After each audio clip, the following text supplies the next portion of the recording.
Hi everyone, it's Sherry. I hope that you are having a wonderful day. Y'all, I am going to share an awesome idea from one of you. Stay tuned.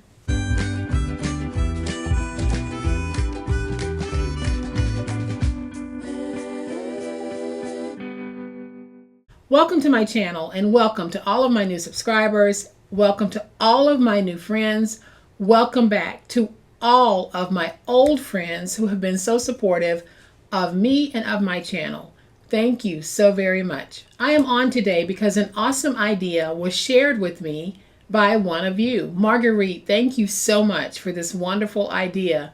In all of the years that I've been paper crafting, I never once thought to do this. So that is why some of the comments are so important, because you guys share awesome tips and ideas that are not only helpful to your fellow crafters, they're very helpful to me as well. And today's tip involves some of those hard to use papers that might be in our paper pads. So I'm going to share Marguerite's idea with you, and then I'm also going to show you how to make a no glue box to hold Marguerite's idea. So y'all know what time it is. It's time to make it. All right, y'all, here are the papers that we're going to be working with today.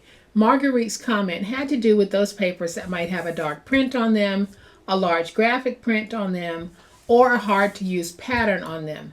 And so I pulled a couple of pages that you ordinarily wouldn't see me craft with, but I have no problem using these as envelopes. And that's what led to Marguerite sharing how she uses these. She is using them to make envelopes, but she's doing something that I never ever thought about doing. Some of you might be doing this already, but thanks to Marguerite sharing this, I am now going to start doing this as well. I'm going to go ahead and just cut these down to 7 3/4 by 12 so that we can make some envelopes for cards that measure 4 1/4 by 5 1/2. And then I'm going to save these two because I can turn them into envelopes for 3 by 3 cards. So what I would ordinarily do is I would fold up and fold over, and this would be what my envelope looks like. Now it's a dark print, so then I would also suggest that you put a label on it with your information and the delivery information. What Marguerite does is the complete opposite. She takes her envelope, and in this case we're going to score at 4 1/4 and 8 5/8. And then on the 7 3/4 inch side, we're going to score at 1 and at 6 3/4.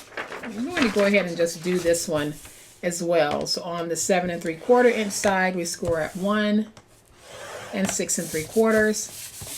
And then we turn it to the 12 inch side, score at 4 1/4 and at 8 5/8. And so then we're going to fold and burnish all of our scores. So you could probably already see what Marguerite does that differs from what I do.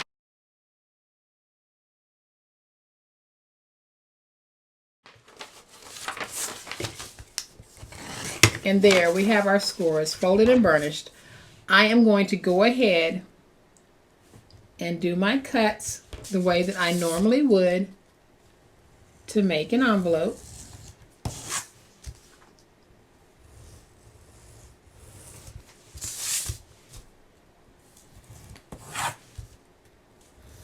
So you can see that I'm going to the actual fold points and removing the 4 end pieces.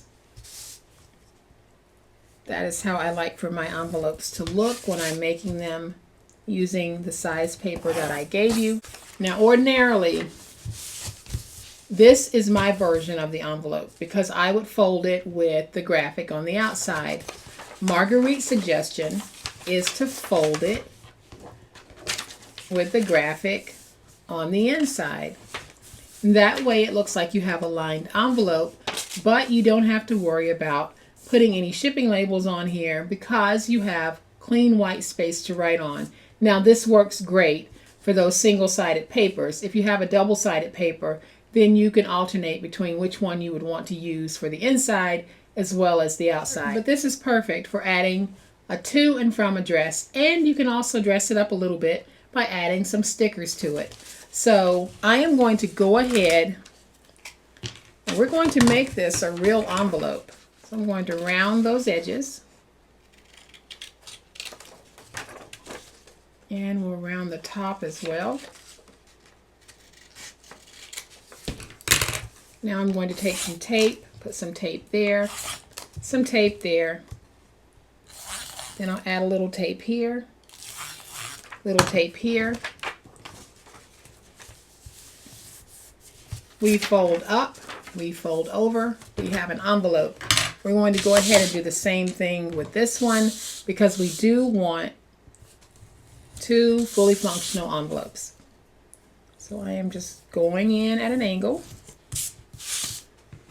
and then I'll angle here, angle here, here, and here. And now I'm going to take my scissors and I'm just going to round. If you have a corner rounder, that works perfect for this as well.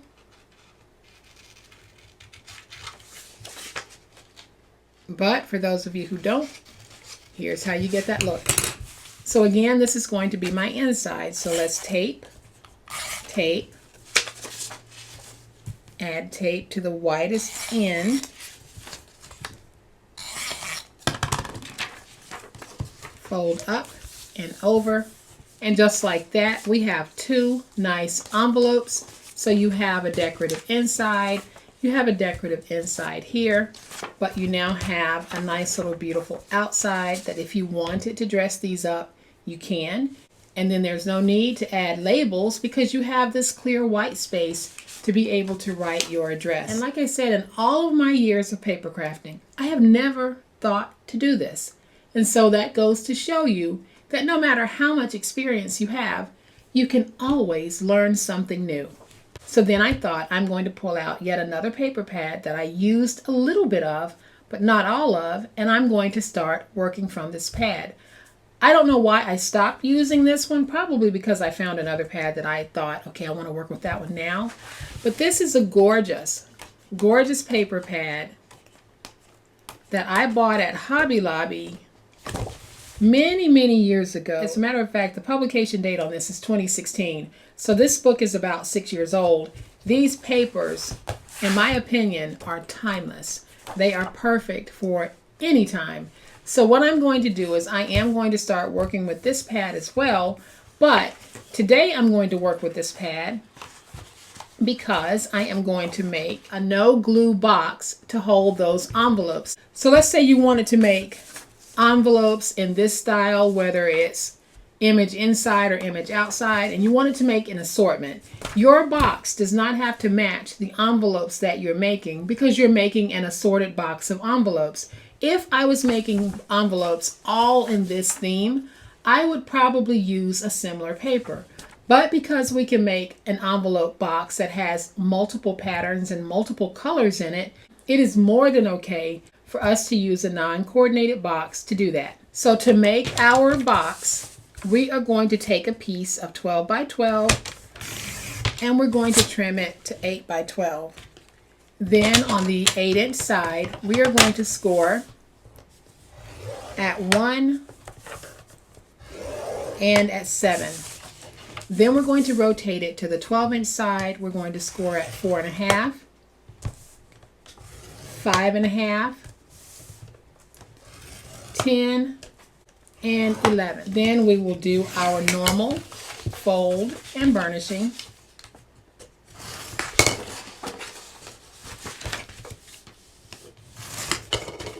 And then here at the top, you're going to have 2 sections. And you're going to go to that second score mark and drag straight down. Reduce this in size. And then we can angle and angle. Same thing over here. Go to that second score mark. Drag straight down. Reduce in size. Angle and angle. So this is how the top should look. Now we're going to go to this section right here. Go up to that first score mark. Drag straight down. Drag straight down. Angle. Angle. And then I'll just reduce. same thing on this side. So now I'm going to take my scissors and I'm just going to round this end. Just softens it a little bit. We'll do the same thing over here. So this is our project piece. Yours should look like this. Now we're going to take this end, make sure I have a nice sharp blade, and I am going to go to that intersection and I'm going to drag in at a very deep cut. And then I'm going to do the same thing here at the bottom.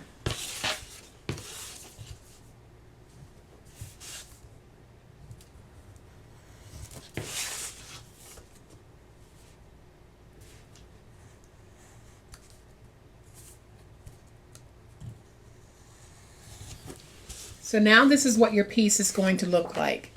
And to add a little bit of firmness to this box, I am going to take the leftover piece of scrap and we're going to cut two pieces at 5 7/8 of an inch, and we're going to use those as reinforcers on the box. So I'm going to take my tape, add some tape,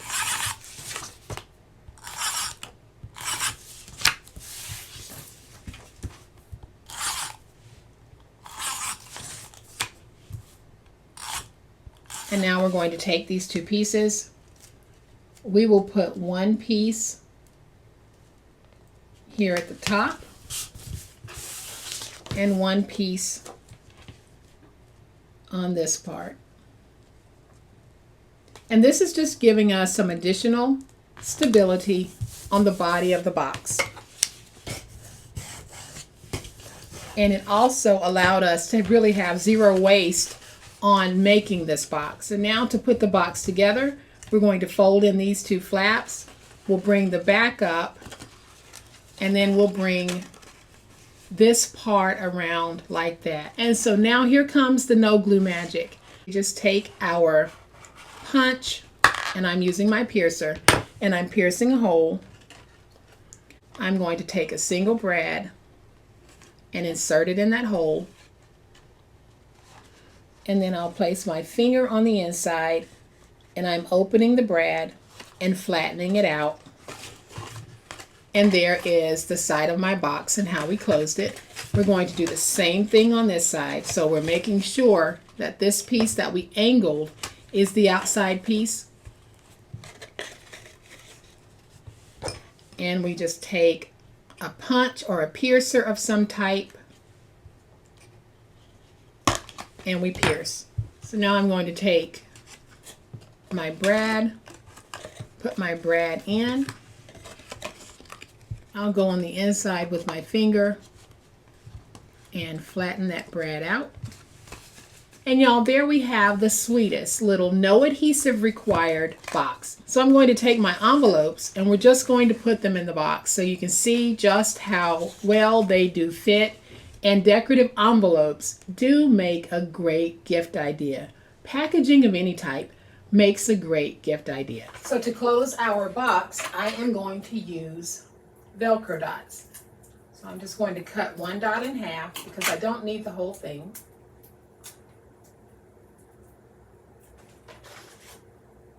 I'll place one half of that Velcro dot in this corner.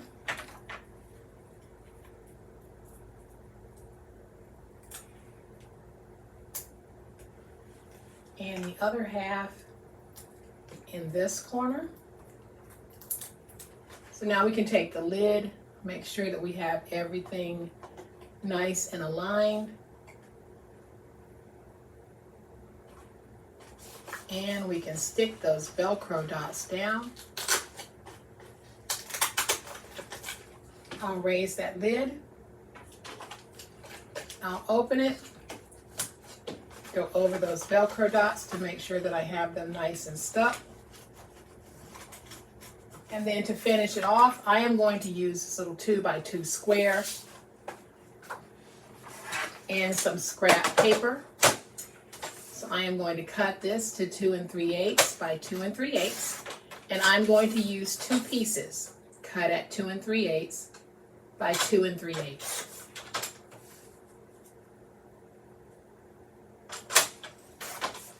I'm going to take these two pieces, add some tape,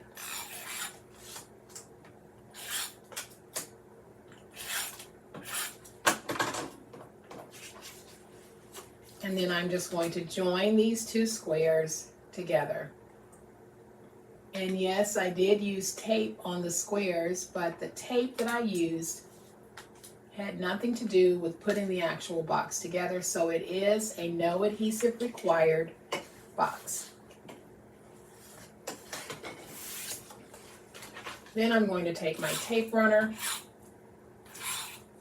I've added some tape to the back of my little sentiment that says congrats.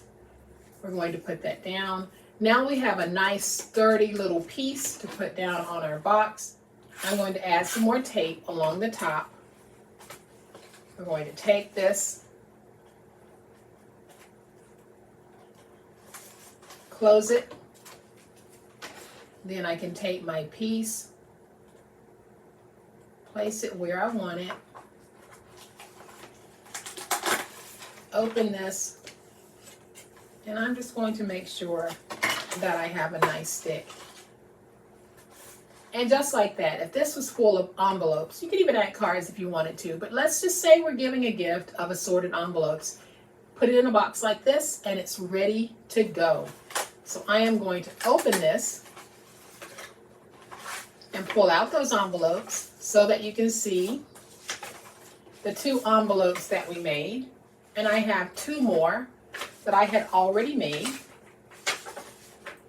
to go in this box. So thanks to Marguerite's fabulous suggestion, I now have another way that I can look at those 12 by 12 papers that I might ordinarily or in the past would have overlooked. My goal is not to overlook anything anymore and to use it, but I now have another way of making my envelopes and making those envelopes work for me, and I hope that they will work for you. Again, Marguerite, thank you so much for that awesome suggestion. So guys, I hope that you have enjoyed this video.